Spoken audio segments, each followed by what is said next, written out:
no catheter. Wow, that's very large. Preserve the ejaculation, so now happy wife, happy family.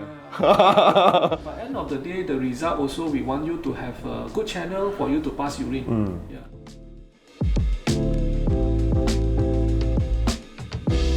I got one old man, he come in with a sarong, with a wheelchair, and the hair already clumsy. With the catheter. With the catheter, of course lah. Then after advice, he decided for the surgery. Actually, I do a resume for him. After resume, off the catheter. After 3 month visit, he come in with comb hair. Oh, dress up nicely, you know. What the God, I tell you, he becomes so handsome. The girlfriend or what? Still, come with the doctor. But look so handsome. I'm like, hey. You see, actually, it's not about this quality of life. Yes, and emotion. Yes, it really affect their life, and thus it will affect their emotion. They become depressed. They don't want. They just don't want to do anything. They just want to stay at home with the catheter, you know, and they even want to walk. Yeah, correct. Sometimes those patients with the catheter, we will say that we actually insert it sterile manner. Yeah. But whenever there is a foreign body in our body, almost everyone have infection. They might be having some subclinical infection. That's why they make the person feel unwell. So they probably don't feel anything. There's a catheter inside draining the urine. Okay, I'm still okay. No. But it's just that it is really that thing causing the patient to be. And you know, I have seen one patient because he on the catheter too long until half of the penis been cut by the catheter. Yeah. Right. It's like cutting down. If you keep on pulling down, that we call acquired hypospadias. Yes. Term. Yeah. Because of he also like thinking too old. And he's not that old, you know. Actually, he only 70 plus a bit. 70 plus is like. It's a standard age, right? It's a standard. That's why sometimes the patient. But they assume. Exactly. Then I tell them this is a group of age. Usually they come for surgery. I tell them, this is really. This we operate on this our age. Yeah, exactly. So again, you know, this patient I do a TRP. So I do a TRP. You know, patient now can pee also. Again, happy life. Yeah. So pee is so important. Okay. I have one question for you. Those patients who is come in with the catheter, okay, and then we are not sure the bladder is sort of not working. There are some group of people will think that urodynamic will tell us whether the bladder is functioning or not before surgery. All these things. Actually, what is your take? So initially in my practice, I did send them for urodynamic. Yeah. Not really have contraction. Yeah. After I counsel them, I give them a chance. I say we can do the therapy for you, the surgery for you. There's no guarantee that you can urine back. You can pass urine. No guarantee. After you proper counseling, a lot of them decided. And I tell you, I underwent the surgery. Almost all of them able to pass urine. Exactly. I also remember all of them. Yeah. So I actually also thinking that urodynamic in my practice is not something like very. So necessary. I didn't do it anymore. So yeah, correct. I didn't do it anymore.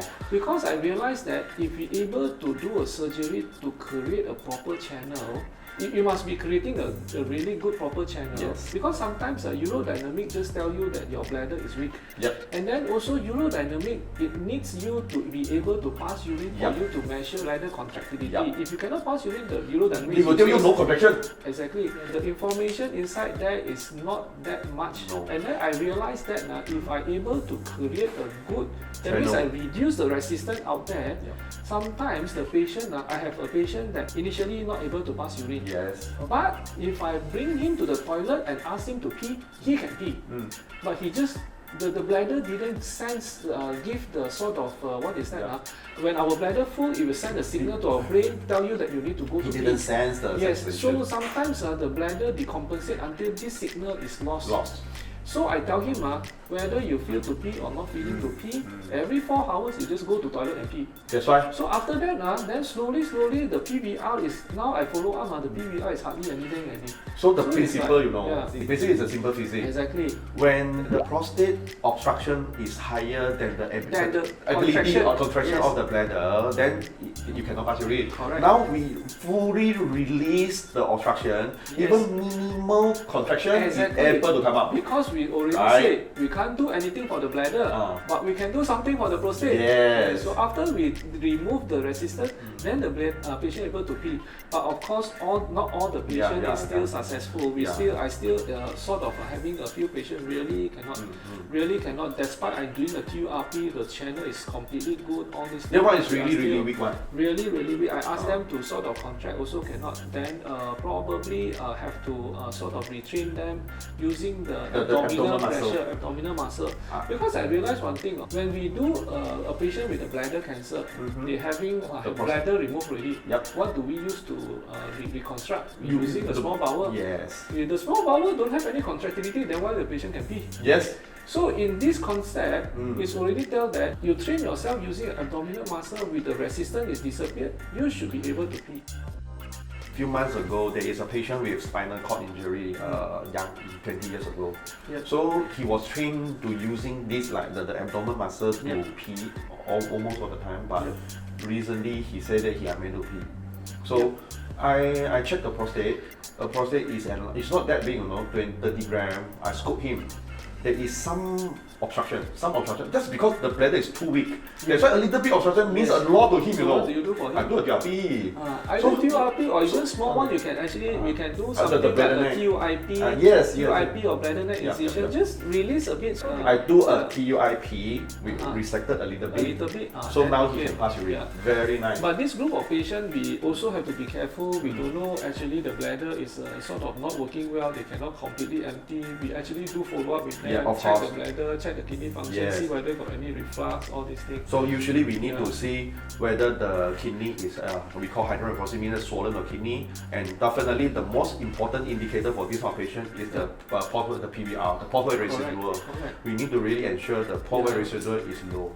The aim for us actually to make patient aware, don't come too late. Yes. If you come too late, then we have to be doing all these things, then you have to a bit more difficult, you lost your bladder function, then you are not that natural anymore. Another thing is don't give up.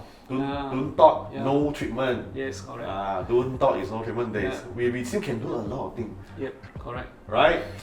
Yep. Nice. Okay. Nice. Nice to meet you, So, Toh. okay. Nice. So let's continue to manage this patient. Sure. Let's come so late. Yeah. Otherwise, it will be a lot more follow up. True.